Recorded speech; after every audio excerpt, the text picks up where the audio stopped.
Hi everyone, thank you for joining me for our breakdown of legs up the wall. Let's get started.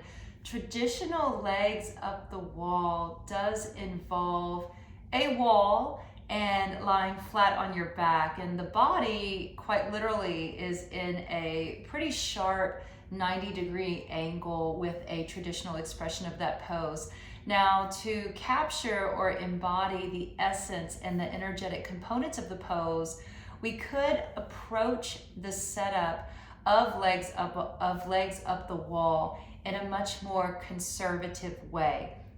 We are using 4 pillows for our setup of legs up the wall today. I have my stack of pillows over here. I have my 1 pillow right here already, so I'm able to rest my neck, my head, the top of my shoulders on this pillow off my bed. Let's slide everything over here so that you're able to get a full view of this setup. So I have my pillow off my bed. This is for the head, neck, and shoulders. Then I'll stack 2 pillows. 2 pillows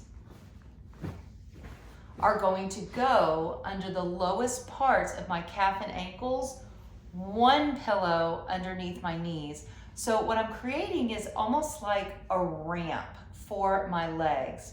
I'm going to get over to the side here. So estimating approximately where my knees and my legs might be, I'm going to say my knees might be around here, and then my feet may be around here. So already I have this subtle incline that I'm creating with my props. To get into the pose comfortably, I have my knees in front of my 1 pillow. I'm able to roll over onto one side, coming into my side lying bent knee pose or my side lying child fetal position.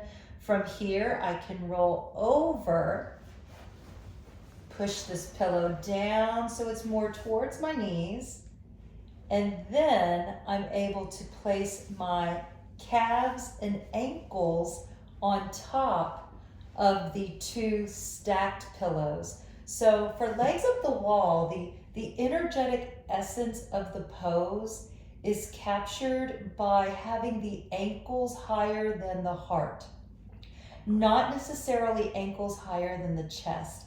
Consider where the heart is resting, where it is nestled in the chest cavity. So as long as we have our feet elevated, even as high as the chest, we are well on our way to the embodiment of legs up the wall.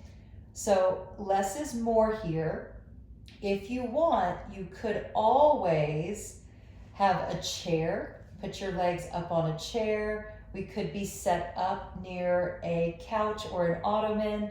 And as we begin to bend the knees, if we want to do legs up the wall with a deeper bend in the knees, now we're moving into supine chair position. One person's supine chair is another person's legs up the wall. However, traditionally the expressions are quite different with our restorative practice. With restorative chair, notice there's a deep hinge in the hip. With restorative legs up the wall, the front of the hip is being stretched. It's being opened. So the front of the body has more lengthening. Once you come to this point, let's see. Once we come to this point, again, taking advantage of the different arm positions. Hands on the belly is the most common, and this is the one position that I go to the most often because I'm able to monitor the breath, and this takes me into that more meditative state of consciousness where we're able to ultimately pacify and center our nervous system. So we could lie down just like this, hands on the belly, neck at neutral, chin down just a little bit. Again, if there's a natural pull to the left or the right, allowing the body to move into any organic position for comfort. Move towards comfort, that's the key. From that comfortable place, hands coming down onto the body and focusing on belly breathing. Inhaling, belly lifting away from the spine. Exhale, navel dropping down and in towards the spine. Inhaling in through the nose. Exhaling from the throat, relaxing the jaw, allowing the breath to move out from the sides or pockets of your cheeks and then out from the body. The more we relax the jaw, the greater potential there is to relax the lumbar pelvic hip complex. That means low back, hips, and pelvis softening so that we can pacify the nervous system and the bundles of nerves in the pelvis, which regulate the fight or flight response. Hands on the belly, focus on the breath, maybe one hand to the side, maybe both hands to the side, maybe arms out away from the body, elbows can be bent, hands can even come up onto the pillow with the elbows on the floor. There are so many phenomenal ways to work with legs up the wall. You could fall asleep in this position. I like to stay in the pose for 10 to 20 minutes whenever I'm practicing various guided meditations. And I do like to practice the diaphragmatic or belly breath when I'm in the posture. Continue to breathe easy.